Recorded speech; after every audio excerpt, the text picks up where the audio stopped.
Hey, welcome back to the channel. Have you ever seen one of these police chases in California? Los Angeles seems to have a whole lot of crazy and wild police chases, but you never know how they gonna end up, from where it started from. So I need y'all to watch this video in its entirety to see how this video ends. And at the end of the video, I'll definitely give my 2 cents on it. Let's jump into the video. Take a look as we are following this pursuit. Speeds now 40, 50 miles per hour, blazing through.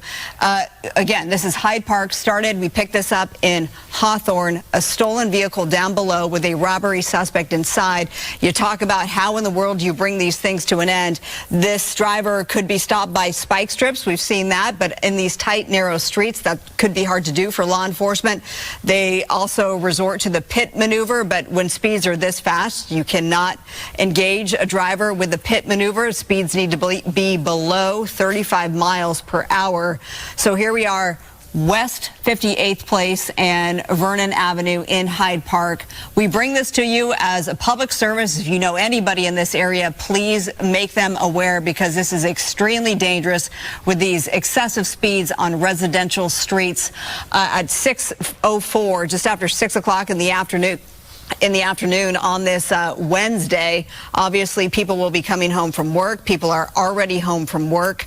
It is summertime for kids, so there could be some kids out there in the streets. Very, very dangerous. And this is most definitely a residential neighborhood. So again, a very dangerous situation down below West 58th Place and Buckler Avenue in Hyde Park.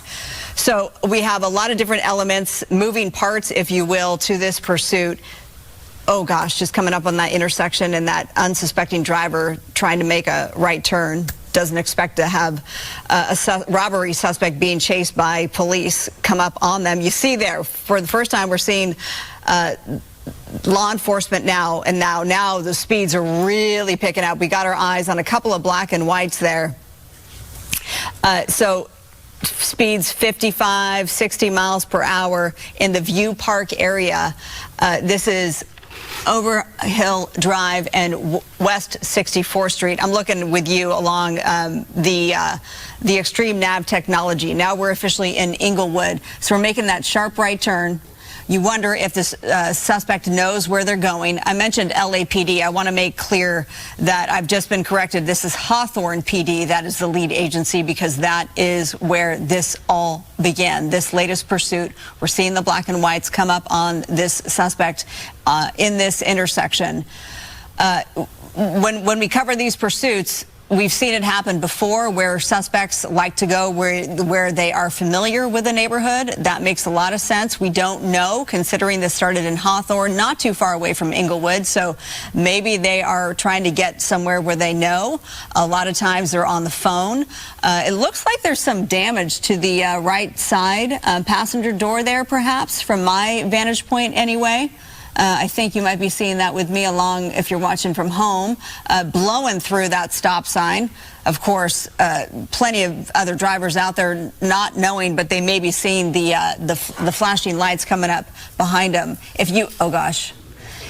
Going against traffic, this is when it gets really, really dangerous. Making a right turn, there's that other driver who had to slow down quickly, slam on their brakes so that they didn't hit this person. If you ever find yourself in a situation, it's really hard to act quickly, but if you get a chance to, you do not want to play cat and mouse, of course, with one of these suspects, because you could end up getting hurt or impeding on law enforcement's ability to bring this to an end. You do want to get over to the right if you can. That's what law enforcement officers tell us. We're going on an on-ramp here. It looks like we are, and it looked like we just saw a helicopter, a law enforcement helicopter, fly below our Skyfox there as well. So now we're on the overpass here, Ladera Heights, West Slauson Avenue, that SUV following behind. The SUV could very well do a pit maneuver if speeds are below 35 miles per hour. There we go, over the median on the other side of the street there, doing all that they can, desperate driving skills to stay away, stay out of those handcuffs. So now we're seeing the other side. This one does not look damaged on this side. Looks like a sports car. I'm not sure the make and model. trying to get that information. It is a Kia, which, by the way, as we know, is, as we have reported anyway, is the most popularly stolen vehicle out there. Christine Devine is joining me now for this coverage of this robbery suspect pursuit. Not sure if you heard, Christine, but this is the second vehicle that is involved in this pursuit. Okay. So it started with a robbery suspect in Hawthorne who then ditched the first vehicle, then stole this vehicle below, the Kia below. And Got so it. now we have a stolen vehicle involved as well. My question, did you see how the Kia was stolen? And you're right, we have covered a number of stories of Kias being stolen. Do we know if somebody was carjacked or they broke into the car? Don't have that information just yet. Well, here we go. Rush hour, Southern California, yet another pursuit. Marla, you've been covering this since you started your show at 6 p.m., give or take. We are in the Fox Hills area. I'm looking at the street there, fairly wide open at this hour, where you can think of a lot of streets at this point in time as being very congested. But look at the wide open road there that this suspect has to just go, you know, full on in this pursuit. Just getting word, when we saw that helicopter fly below Skyfox, I mentioned it was a law enforcement helicopter. It was, in fact, LA County Sheriff's Department is now involved. So multiple agencies involved. Hawthorne PD is the lead agency. The vehicle that was stolen down below with a robbery suspect inside is a Kia. It looks to be extremely dark tinted windows. Maybe it's just this angle, but from this vantage point anyway, it looks like those windows, driver and passenger, are tinted. And looked like blowing through a light there, because you saw cars stopped at that light. One after the other. Joining us by phone is Kevin Takumi, a Fox 11 colleague here. Kevin, you've brought us a lot of information on a number of pursuits. What do you make of this one here?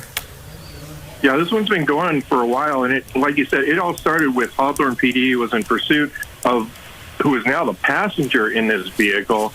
That suspect ended the pursuit, went on foot in the area of Marina del Rey, and then got into another vehicle. This one you see here as the passenger, and then the car took off. So sheriffs picked up the pursuit, went all the way into downtown LA, very high speed, blowing through stop signs, stoplights, all throughout the way.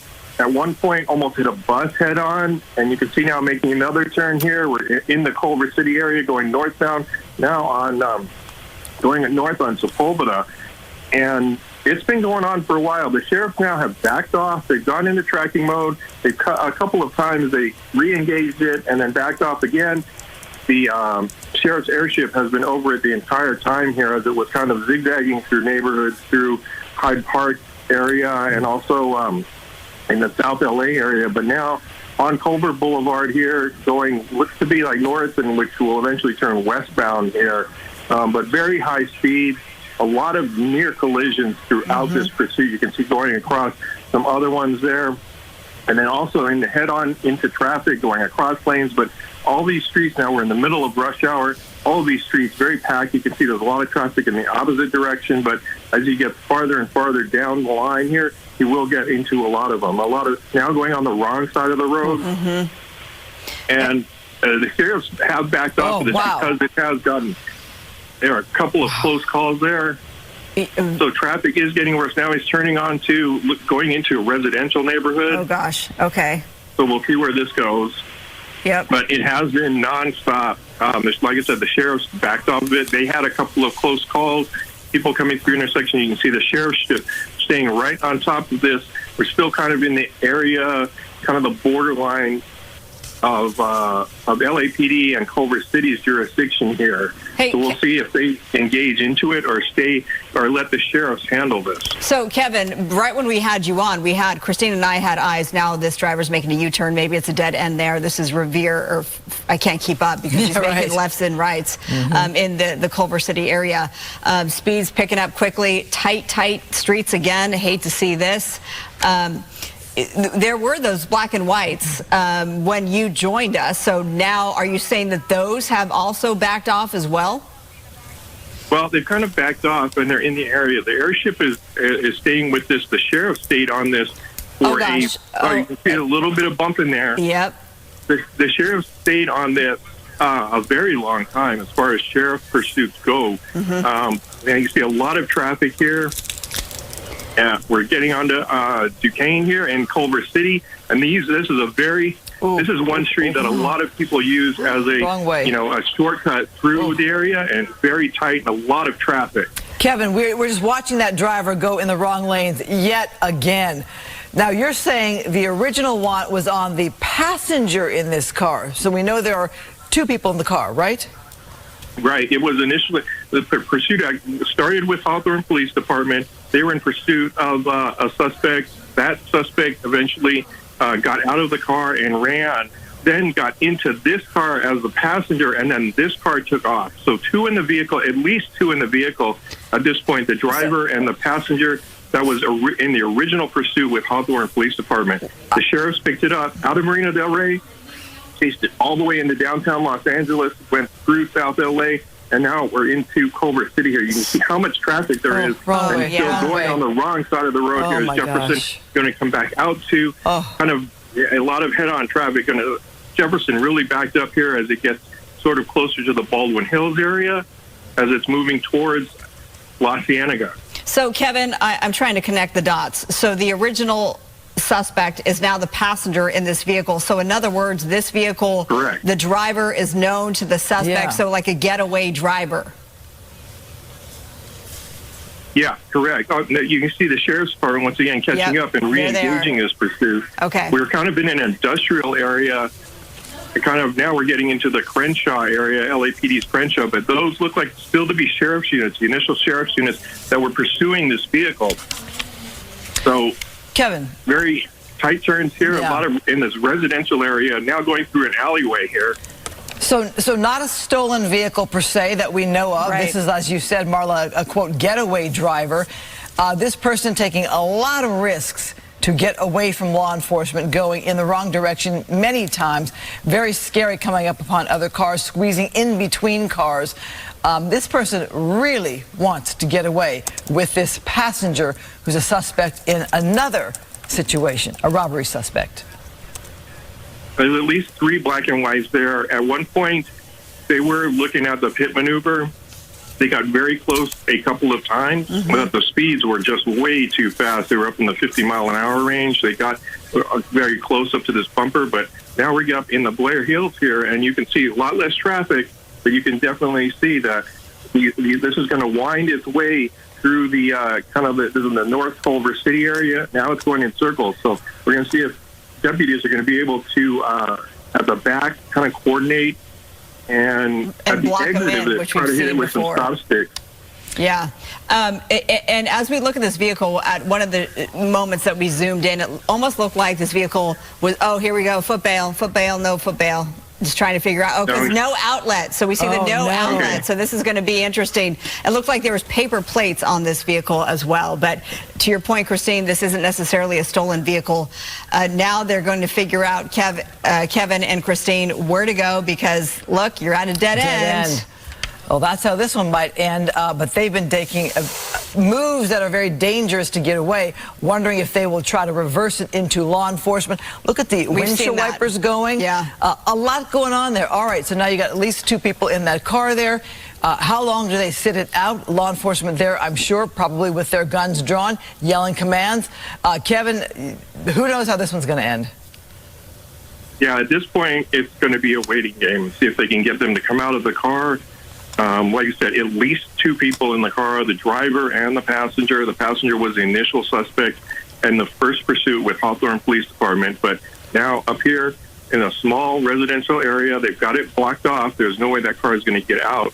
They would have to crash the gates, but you can see there is no other way down the hill.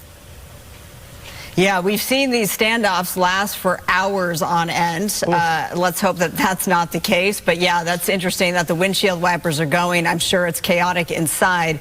And it certainly does look like there is that side damage to this vehicle. It's hard to get a look at what's going on. You see some movement in there with the shadows and the sunlight.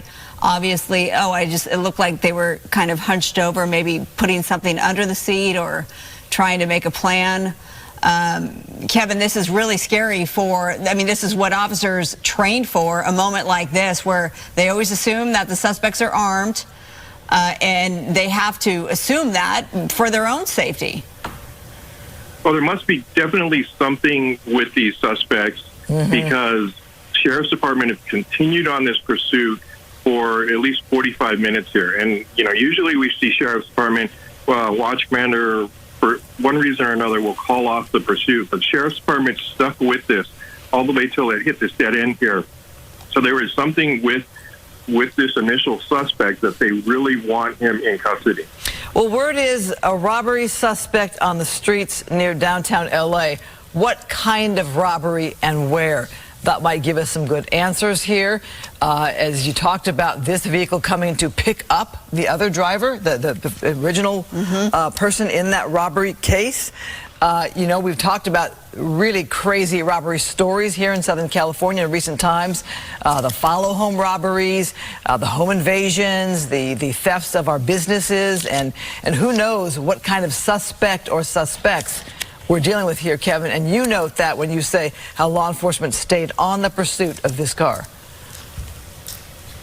Yeah, you can definitely see, you can see movement on the driver's side. On the passenger side, they might have jumped into the back seat at this point. It looks like the driver might too, but you can see sheriff's deputies have this entirely blocked off there. I don't see any less than lethal out right now with that shot that we just had. So yeah, it looks like one person's in the back seat. The passenger seat is empty, so they might have gotten back there. So yeah, we're getting a look at the driver there. Yeah, putting something in the center console. It looked like window down. The window's going down. Making contact. I mean, where can these suspects go? Even if they attempted to make a foot run for here we go. Look at the officer. They're going to throw some stop sticks out there just to make sure that they can't reverse into law enforcement. This doesn't go anywhere. Yeah. He's saying, he's showing him his. He's there with hands up out. Hands, yep. Oh. And there is somebody, you can see there is somebody in the back seat. Yeah. So. Drop the keys out. What's he showing there? Still not really, he's got his hands up, but he's still not really complying there. Looks like the key. They're probably saying, drop the key, so the car's going nowhere. Got that spike strip right there. Can't back into law enforcement very well. And you wonder, what's he saying? Well, there's damage to the on the other side. Why he's just not physically getting out of the car at this point. Is the door jammed? I doubt that. But it seems interesting that he's saying, here I am, here's my hands, here are the keys. Let's bring in Jim Hemmel from the L.A. County Sheriff's Department. Retired Jim, you've been with us a lot lately. As you see this suspect definitely gesturing to law enforcement. Looks like a key in the hand there, but not dropping that key. What do you make of the suspect's demeanor? Looks like he's crying. Yeah, he does look agitated, and it's important to keep in mind that law enforcement wants to control how this apprehension concludes rather than having the suspect control when he or she comes out. We don't know what type of weapon, if any, is inside. So as you can see now, they're putting out spike strips to prevent any sort of ramming incident where there's unintentional consequences if you were to ram the vehicle.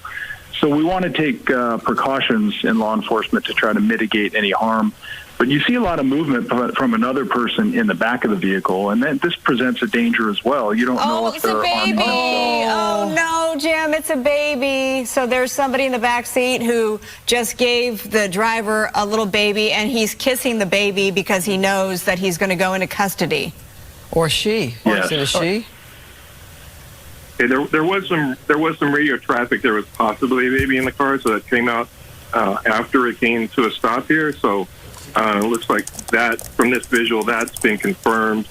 So they're going to have to play this a little bit differently. How they're going to do this here? Yeah. How they're going to bring this to an end? It is true, and it would be interesting to know at dispatch. It's oftentimes we're not aware, watching from a distance, what the dispatch might know if there's a child inside the vehicle. So that can be why the vehicle wasn't a pit maneuver or things of that nature for the safety of the child. So all of those considerations have to be taken into Well, it sounds like the person was trying to negotiate with law enforcement and let them know we have a child in the car, and law enforcement dealing with the person in the back seat who was the original suspect in the robbery case. So a lot going on there, Jim, for law enforcement to decipher and to end this peacefully. So true, and it sort of epitomizes what law enforcement has to go through as far as navigating what you see. It's also why it's so important to keep your demeanor calm. There's a tendency to get agitated because you're at high speeds. Maybe there was a violent robbery. We don't know the nature of it. But at the same token, you have to keep your demeanor because unexpected things such as this that could endanger the life of a child and other things could come into play. It looks like there's an embrace happening inside the car between the driver and the person that's in the back seat, who presumably now has the child. As it appears, the driver will get up, Jim, and turn himself in. He's obviously distraught. You make a great point, though, Jim. You've done this. You did this for your profession. You're in consulting now. Everything that you have to deal with when you're dealing with a situation like this, where it's just a robbery suspect and then there's another car involved and then you never know, and now a baby. And now we're seeing the woman in the back, clearly. Yeah, with a baby. Well, it does look like it would be difficult for the vehicle to move, and I think it's going to be a safe conclusion, which is the most important factor, and we can sort of decipher now next steps. Wow. You know, there's always a story behind that that's unfortunate. Of course, we want to look out for the victims, but there's always troubling details when that involve human beings when you're involved in crime and things of this nature. So I'm glad to see this great restraint by law enforcement authorities. So we have this driver here, this suspect backing up and clearly giving up. It was almost heartbreaking to see, looks like perhaps a family or people who certainly care about each other caught up in this. I'm Kevin Takumi, I'm trying to decipher now, who was the original driver in the original robbery case? Was it this person here? It was, who was then in the driver's seat? It was reportedly as a male. So they could have switched. They switched initially at the beginning when the pursuit started, and she may have jumped into the back seat from the initial point. That was the radio traffic. So he may have been driving the whole time, and she may have been in the back seat with the baby the whole time. But it was the initial suspect, this person that they're taking into custody right now, who ended up being the driver. Initially got into the passenger seat when they took off, but somewhere along the line, obviously it looked like they switched. They could have switched at the end here too. Yeah. What city did we end up in here? The Culver City area, is that right?